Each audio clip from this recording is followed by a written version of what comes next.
In just 2,000 years, over 100 billion people have lived and died on this planet. Yet, a single death from 19 AD continues to send ripples through history, its secrets buried beneath centuries of lies and political maneuvering. This wasn't a death in battle or from old age. This was the final, agonizing moments of a man who was loved more than the emperor himself, a man who believed he was poisoned. His death shattered Rome's fragile stability and set the stage for one of history's most notorious tyrants. For 2 millennia, the question has haunted historians. Was Germanicus Julius Caesar, Rome's most beloved hero, a victim of natural disease or a political assassination? The direct evidence is long gone, scattered to the winds. But what if we could rebuild his world using a different kind of lens? In this investigation, we're going beyond ancient texts to reconstruct the web of power, rivalry, and communication that defined the imperial court. By separating fact from rumor, we will uncover what truly happened in the final days of the man who should have been emperor and reveal a plot so sophisticated it has remained a cold case for centuries. Germanicus was, by all accounts, Rome's golden boy. He was a brilliant military commander and a direct descendant of Mark Antony on his mother's side. His marriage to Agrippina the Elder, the granddaughter of Emperor Augustus, meant their children united the 2 most powerful bloodlines in Rome. But here's what historians got wrong. His immense popularity wasn't just about his lineage. He earned it in the mud and blood of the battlefield. After Augustus died, the legions on the Rhine frontier mutinied. They didn't want the grim, aging Tiberius as emperor, they wanted Germanicus.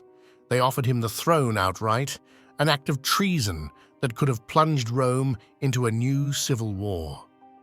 But Germanicus, in a stunning display of loyalty, refused the crown. He brutally quelled the mutiny and renewed the legion's oath of loyalty to Tiberius. This act, while securing his reputation for loyalty, also made him dangerously popular. To channel this popular energy, Germanicus launched a series of campaigns into Germania. His primary goal was revenge for the disastrous Battle of the Teutoburg Forest, where 3 Roman legions had been annihilated. He famously hunted down the German war chief Arminius and, in a massive symbolic victory, recaptured 2 of the lost legionary eagles. His glory soared.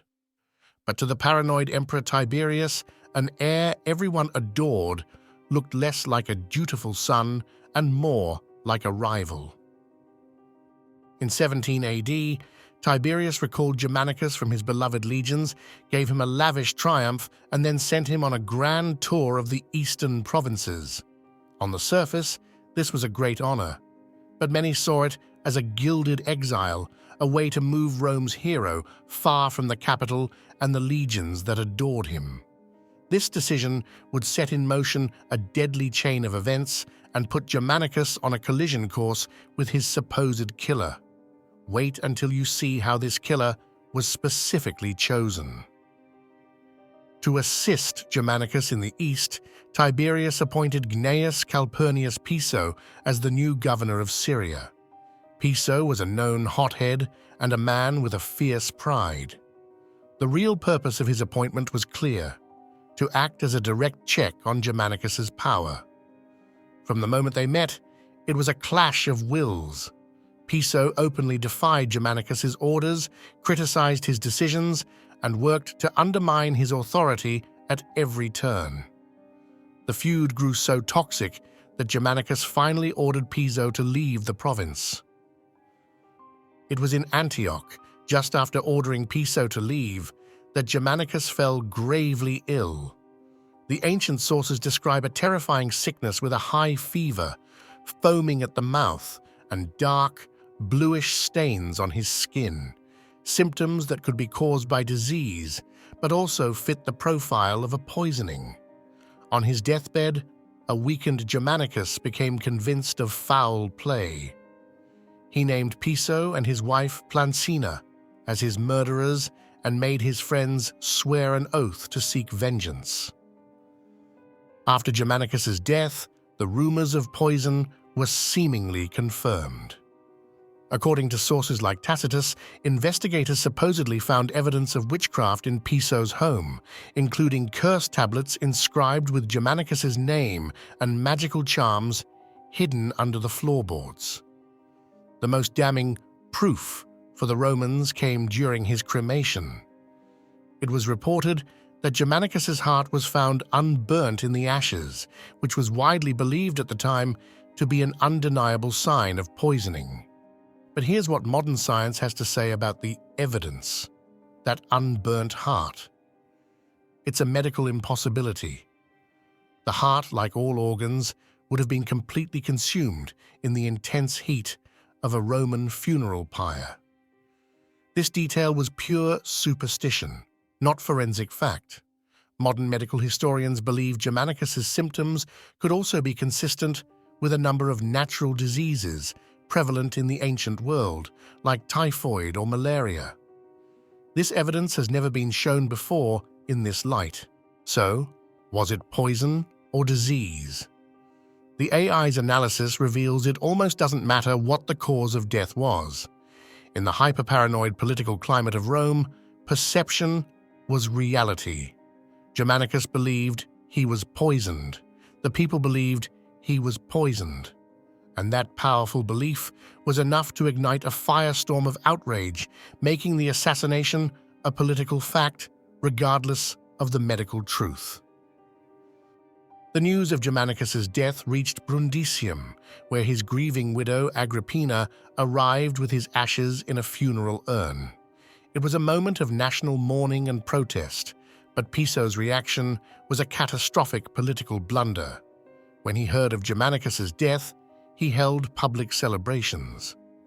Then, hearing another man had been appointed governor in his place, he gathered troops and tried to retake the province by force. This act of war was not only a clear crime, but a desperate move that made his guilt in the eyes of the public a foregone conclusion. Piso was ultimately forced back to Rome to face a trial. The prosecution charged him not just with murder, but with treason for waging civil war. Wait until you see how this trial was rigged from the start. Tiberius, presiding over the Senate, played the part of the impartial judge, but he offered no defense for Piso, effectively leaving him to the wolves. The public wanted a scapegoat, and Piso had given them one, but they also chanted in the streets, sure that if he spoke, he would implicate the real conspirator. Before the trial could reach a verdict, Piso was found dead in his home, having apparently cut his own throat. The timing was incredibly convenient. Was it a suicide, or had he been silenced? Tacitus suggests it was a forced suicide, a common, deniable tool used by emperors to eliminate a witness who knew too much. With Piso dead, the trial ended, and he was posthumously found guilty of treason. But this is where a key piece of evidence, discovered just a few decades ago, changes everything. The Senatus Consultum de Can Pison Patre, a bronze tablet found in Spain in 1996, contains the official decree of the Senate from Piso's trial. It confirms that while Piso was condemned for treason, his wife Plancina, also accused of murder, was pardoned outright due to the intercession of Tiberius's mother, Livia. To the Roman people, this was the smoking gun, a blatant cover-up that protected the most powerful members of the imperial family while eliminating a scapegoat. This final detail will change everything. The historical record, reinforced by modern analysis, reveals a devastating conclusion. This wasn't a conspiracy of direct orders, but a proxy plot. Tiberius didn't need to issue a direct command to kill Germanicus. In the coded language of the imperial court, his public complaints about Germanicus's popularity and his appointment of a known antagonist like Piso were enough. Piso, eager to please the emperor, could have easily interpreted these signals as an unwritten mandate to neutralize the threat by any means necessary. The trial and the cover-up only reinforce this interpretation. By punishing the instrument, Piso, while protecting the architect, the imperial family, Tiberius effectively managed the fallout and silenced any further investigation. The conclusion is inescapable. Germanicus was the victim of a political assassination, a sophisticated hit job orchestrated in the gray areas of imperial power. The death of Germanicus was more than a tragedy, it was a turning point. It extinguished the brightest hope of a generation and ushered in a reign of paranoia and fear. The fallout destroyed Germanicus's family. His widow, Agrippina, was exiled and starved to death. Their eldest sons were executed. This cycle of violence culminated in the rise of their one surviving son, a boy who grew up in the shadow of his family's destruction and was nicknamed Little Boots, Caligula.